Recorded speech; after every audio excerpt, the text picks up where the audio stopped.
Hi, today we are going to talk about death claim. I'm Amisha from Apt Resources Private Limited.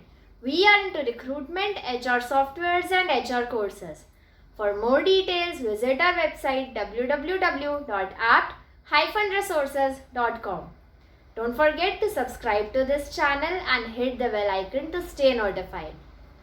A death claim is a request made by a nominee or multiple nominees of an employee who has recently passed away. The death claim can be redeemed by such nominees under certain conditions as per the pertaining schemes and policies which we are going to discuss today.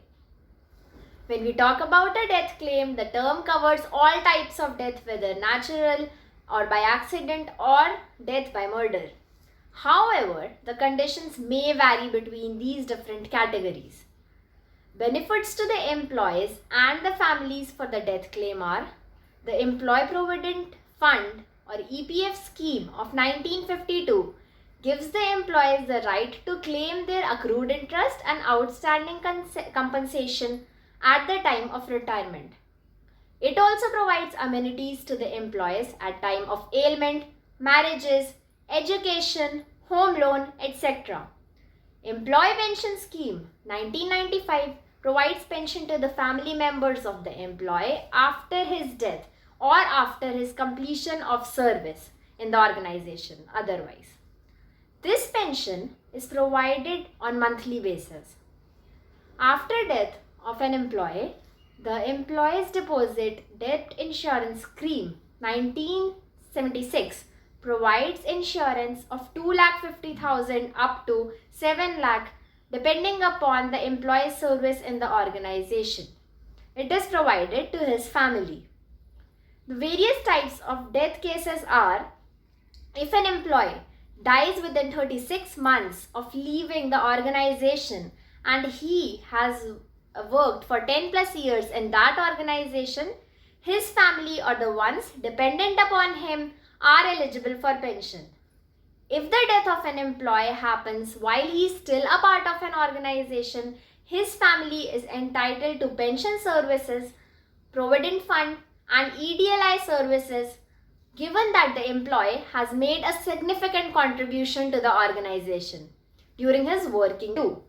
If the deceased employee is male, his wife, his children, his parents, his deceased son's widow and children are entitled to these benefits. Whereas in case of the death of a female employee, her parents, her husband, children and husband's parents and her deceased son, widow and children are provided EPF and EPLI services.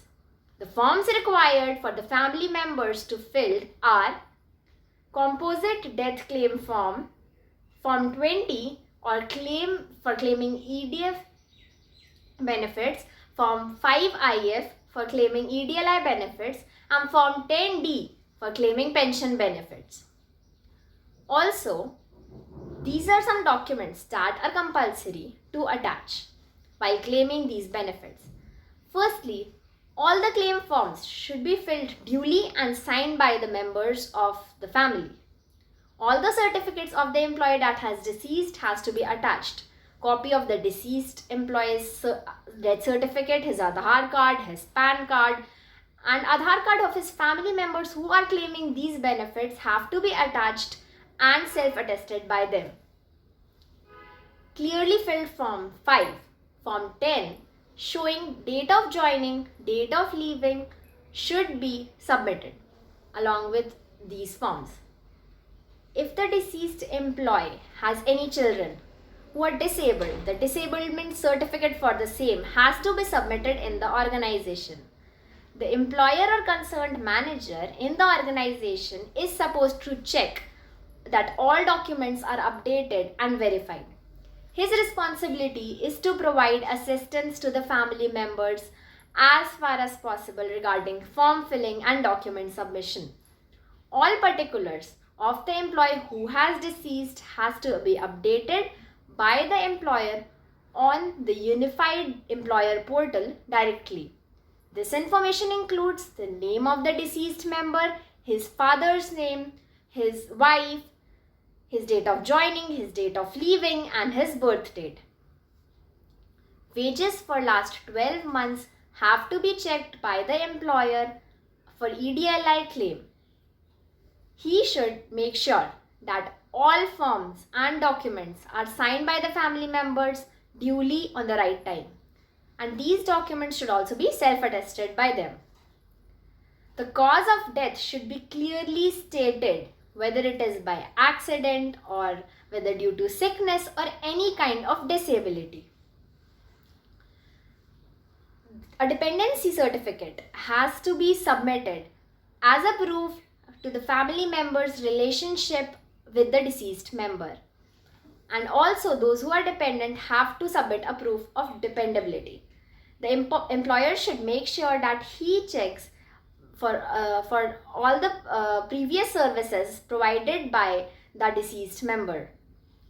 The contribution of the deceased member should be updated in the last month and is to be remitted in account 110. Death is caused by accident. The detailed report of the same has to be made by the police and submitted within 30 days of the accident.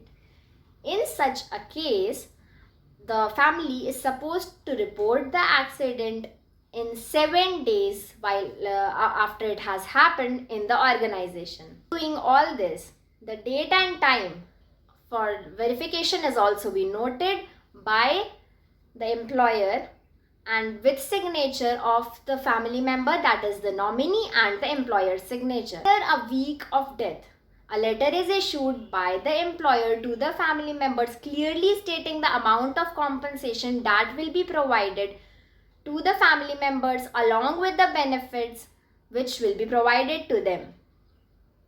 When an employee dies, the initial process is carried out by the employer just as same when an employee is terminated. This is done by creating a paycheck outstanding or accrued to the nominees who are dependent upon them. Death is often a hard time for the family members, and the employer as well as the organization should try to support the family members as far as possible with these benefits as well as emotional support as far they can do.